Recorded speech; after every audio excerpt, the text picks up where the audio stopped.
Nah, sebelum kita praktik bikin gambar, di sini teman-teman perlu paham yang namanya prompt. Ya, apa itu prompt? Mungkin ada di antara teman-teman kita yang eh, hadir malam hari ini, ada yang belum tahu istilah prompt. Ya, prompt ini sederhananya merupakan sebuah perintah yang berisi deskripsi tentang apa yang mau kita buat, gitu. Ya, misalnya kita mau buat sebuah gambar pegunungan. Nah, berarti kan di dalam deskripsi gambar, di dalam deskripsinya itu harus berisi ya deskripsi tentang pegunungan. Misalnya pegunungannya mau pegunungan apa, ya, kemudian tingginya mau kayak gimana, kemudian keadaan di sekitarnya mau kayak gimana. Nah, itu kita di sana tuliskan. Ya, makanya di sini sebelum teman-teman bikin gambar, pastikan di sini sudah punya yang namanya sudah memahami yang namanya prompt ya, teman-teman. Nah, untuk bikin prompt ya, prompt gambar ataupun video.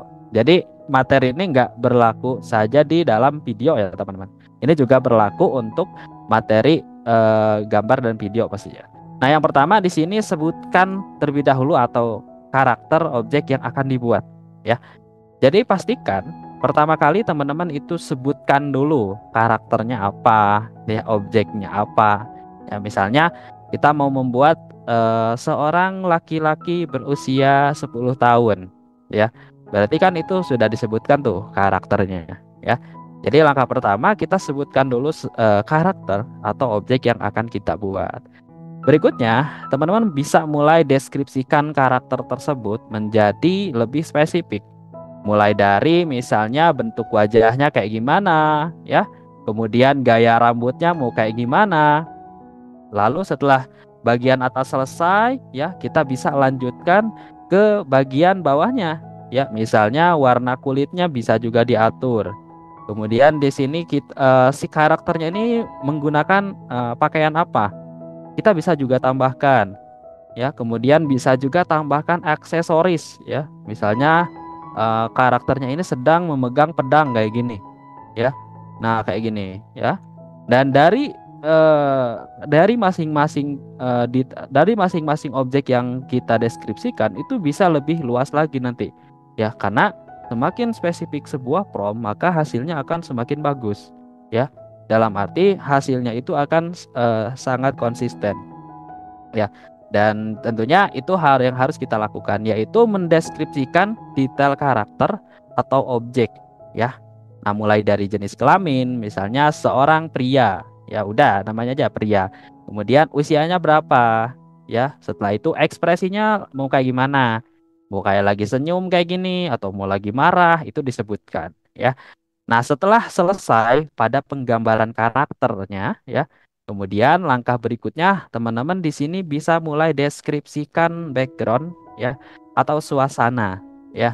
Jadi setelah teman-teman bikin gambar kayak gini, ya, setelah teman-teman mendeskripsikan karakternya, barulah teman-teman deskripsikan keadaan di sekitarnya, ya.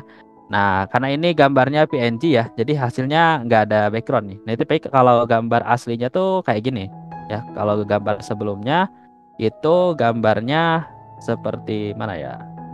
Nah, kayak gini. Jadi ada backgroundnya sebenarnya, gambar yang ada di sini pun ada backgroundnya. Nah, backgroundnya ini background kayak kota-kota di masa depan gitu, atau futuristik lah, atau kota-kota yang tema cyber gitu. Nanti kita pelajari juga ya. Jadi singkatnya, dalam membuat sebuah prompt ya, baik itu prompt gambar atau video, usahakan teman-teman fokus terlebih dahulu ke penggambaran karakternya ya. Jadi setelah karakternya selesai, barulah teman-teman bisa lanjutkan ke penggambaran keadaan di sekitarnya. Misalnya style gambarnya mau kayak gimana? Mau animasi atau foto realistis? Mau karikatur atau dalam gaya kartun? Ya, itu kan banyak tuh jenisnya. Nah, kemudian suasana lingkungannya juga bisa. Misalnya lagi perang, lagi panas, lagi hujan, ya atau lagi salju. Nah, itu ditambahkan juga. Nah, itu untuk cara dalam penggunaan ini ya, teman-teman, dalam membuat sebuah prompt. Nah, di sini ketika teman-teman membuat karakter ya, membuat karakter ini ya, mendeskripsikan karakter, ini kita bisa tambahkan juga beberapa parameter. Nah, yang paling penting di sini adalah tambahkan parameter ini ya, teman-teman. Parameter eh, gaya rambut dan juga terutama bentuk wajah ya. Ini khusus untuk pembuatan karakter manusia gitu ya. Jadi misalnya teman-teman mau bikin karakter yang memang mirip dengan wajah kita. Nah, coba kita teliti ya, coba kita analisa dulu wajah dari foto tersebut kayak gimana ya. Kan wajah manusia tuh macam-macam ya. Ada yang memang bentuknya diamond kayak gini. Ada yang memang bentuknya square, ada yang lonjong dan sebagainya. Ada yang bulat. Ya. Nah, itu teman-teman bisa deskripsikan di situ ya. Nah, kalau ini yang di bawah ini adalah gaya rambut. Jadi gaya rambut ini bisa teman-teman sesuaikan. Ya, ini kan gaya rambut tuh banyak ya. Ada misalnya yang quiff, yang kayak apa yang kayak ke atas gitu ya. Kayak ke atas gitu, kayak jambul gitu. Kemudian ada juga yang kayak buzz cut, yang cepak gitu ya, teman-teman. Kemudian ada yang sidebar dan masih banyak lagi gitu ya. Nah, itu bisa teman-teman deskripsikan seperti ini. Dan ini ada panduannya ya. Ini panduan untuk teman-teman yang mau menambahkan parameter gaya rambut. Kecuali memang kita mau bikin karakter yang rambutnya ya terserah hasilnya AI kayak gimana gitu. Karena gini teman-teman, ketika kita tidak menambahkan parameter, ya AI juga akan memproses sesuai dengan apa yang pernah dia buat sebelumnya. Oh, saya dulu pernah bikin gambar kayak gini loh, kata AI-nya. Ya udah saya kasih aja gambar kayak gini gitu ya dengan prompt yang mirip-mirip. Ya. Karena ya ini kan semakin dilatih dia akan semakin terus membaca eh, prompt-prompt yang sebelumnya dibuat gitu ya. Makanya di sini perlu kita mendeskripsikan karakter yang bagus. Nah, ini berlaku untuk di semua platform AI ya, baik itu misalnya platform Bing atau Leonardo atau bahkan sekelas Midjourney juga bisa. Ya, yang penting di sini kita bisa tambahkan ya. Nah, itu untuk penggambaran karakternya ya, teman-teman, yang memang bisa kita tambahkan pada saat kita mendeskripsikan sebuah gambar, sebuah karakter yang akan kita buat dalam gambar. Selain bentuk wajah dan juga gaya rambut, di sini kita juga bisa menambahkan yang namanya bentuk tubuh ya. Nah, ini bentuk tubuh juga boleh ditambahkan ya, teman-teman. Boleh ditambahkan supaya hasilnya bagus. Nah, di sini ada sebuah contoh prompt ya. Ini ada contoh prompt ya. Nanti kita coba nih tes prompt ini, di mana pertama ini disebutkan dulu seorang pria Indonesia. Nah, kenapa Bang di sini ditambahkan Indonesia ya? Karena biasanya kalau kita tambahkan seorang pria saja ya, hasilnya nanti biasanya random. Prianya bisa dari Afrika, bisa dari Amerika, bisa dari kayak orang Jepang gitu ya. Nah, makanya di sini teman-teman bisa spesifikan ya. Misalnya prianya itu pria dari mana gitu ya. Misalnya seorang pria Indonesia, ya udah tambahkan Indonesia. Kemudian usianya berapa? Di sini kan 17 tahun. Kemudian badannya kayak gimana? Berbadan ideal. Kemudian baru setelah itu di sini menggunakan jersey sepak bola. Nah, di sini sepak bola kan banyak tuh jersinya, ada Barcelona, Arsenal, MU, Real Madrid. Nah, contoh di sini Real Madrid nih yang kemarin juara Liga Champion ya. Nah, kemudian berambut hitam dengan style quip ya. Kalau teman-teman perhatikan di sebelumnya, di slide sebelumnya kita ada satu style rambut yang namanya style quip ya. Nah, di sini mana nih? Nah, yang ini ya. Nah, saya zoom sedikit. Nah, style quip. Nah, kira-kira nanti karakternya benar gak? Dia rambutnya kayak ke atas itu, ya, betul gak karakternya? Nah, sekarang coba kita tes menggunakan prompt yang kita buat sebelumnya. Nah, ini promptnya seperti ini, ya. Lalu kita tinggal copy saja. Kalau misalnya kita sudah bikin prompt, ya, prompt ini bisa kita buat dengan menggunakan bahasa Indonesia. Tetapi kalau misalnya website yang kita gunakan tidak support atau ketika kita mengenerate gambar dalam bahasa Indonesia itu hasilnya kurang bagus, ya maka kita bisa translate saja ya. Memang lebih bagus ketika kita pakai bahasa Inggris gitu ya. Nah, kalau di Bing contohnya kayak gini ya, Bing.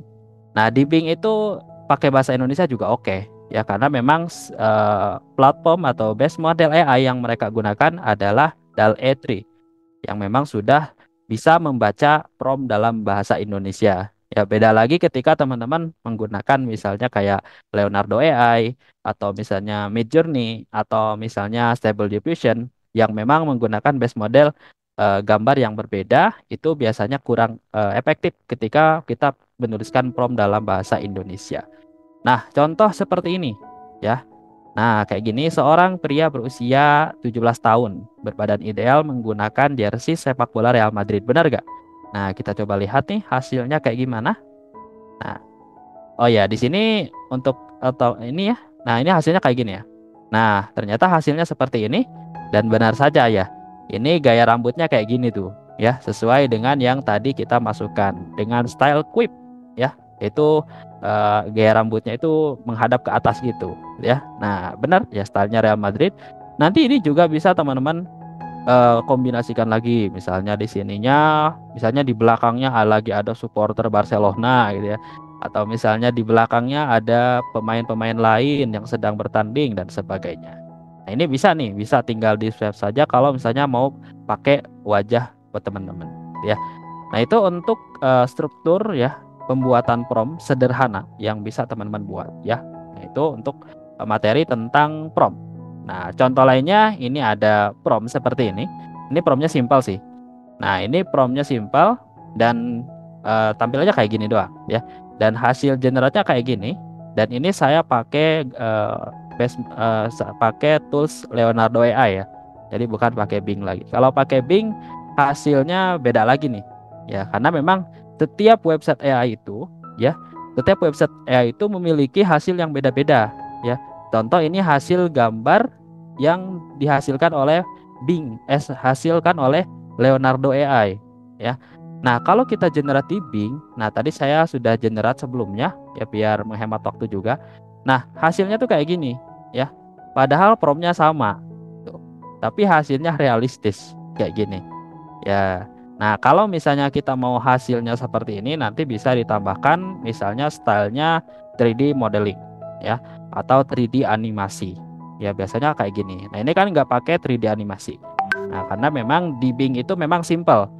Simple, kita tinggal masukkan prompt, hasilnya langsung keluar. Cuman tidak ada fitur-fitur lanjutannya kayak fitur negatif prompt, fitur-fitur lain yang memang ada di Leonardo. Nanti kita bahas juga ya Leonardo. Nah, itu untuk tahap awal dalam pengenalan prompt ya. Jadi pastikan teman-teman harus harus memahami yang namanya prompt. Bang, gimana cara bikin prompt yang simple ya? Gampang sebenarnya, teman-teman mau buat apa, gambarkan gitu. Bahkan nggak harus berbahasa Inggris juga ya. Kalau misalnya kita nggak bisa bahasa Inggris ya tinggal ditranslate aja ya. Nah gitu. Nah di sini ada beberapa list website pembuat gambar yang biasa saya gunakan untuk mengenerate sebuah gambar. Ada yang berbayar, ada yang gratis. Dan ini sih ada versi yang gratisnya ya semua. Di antara yang 5 ini semuanya ada yang gratis ya. Jadi pasti kalau walaupun misalnya kita nggak berlangganan paket berbayar pun itu kita tetap bisa pakai website-website ini